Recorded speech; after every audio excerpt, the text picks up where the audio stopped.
बातमी मनसे संदर्भातली आहे। मुंबईच्या वरळी डोममध्ये आज मनसेचा मेळावा पार पडतोय।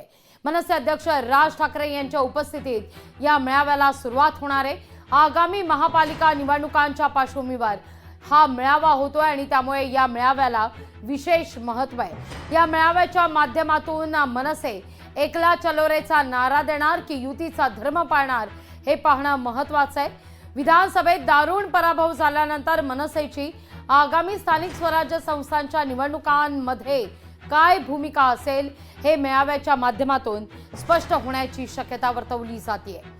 या सगळ्याविषयी अधिक माहिती घेण्याकरता थेट जाते आपले प्रतिनिधी भूषण शिंदे यांच्याकडे। भूषण, मनसे या मेळाव्याच्या माध्यमातून स्वबळाची भाषा करणार की युतीचा धर्म पाळणार, काय संकेत मिळत आहेत?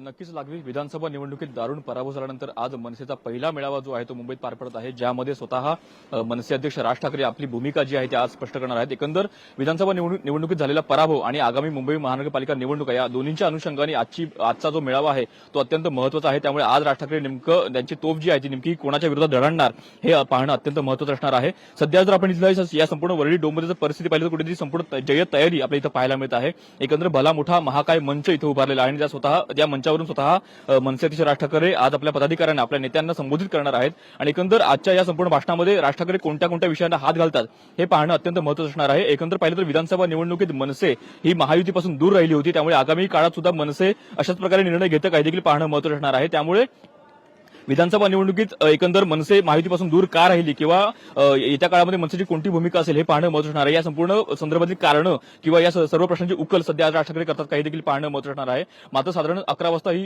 जी मनसेचा जो मेळावा आहे तो आपला सुरू झालेला पाहायला मिळणार आहे आणि एकंदर 11 वाजता स्वतः राज ठाकरे आपल्या पदाधिकाऱ्यांना आपल्या सर्व नेत्यांना एकंदर मार्गदर्शन करेल आणि एकंदर संपूर्ण विधानसभा निवडणुकीच्या अनुषंगाने विधानसभा निवडणुकीच्या झालेल्या पराभवानंतर आज मनसे अध्यक्ष राज ठाकरे नेमकी कोणती भूमिका मांडतात हे पाहणं महत्त्वाचं असेल। निश्चित भूषण, तुर्तास धन्यवाद तुम्ही दिलेल्या एकूणाचे सविस्तर माहिती करता।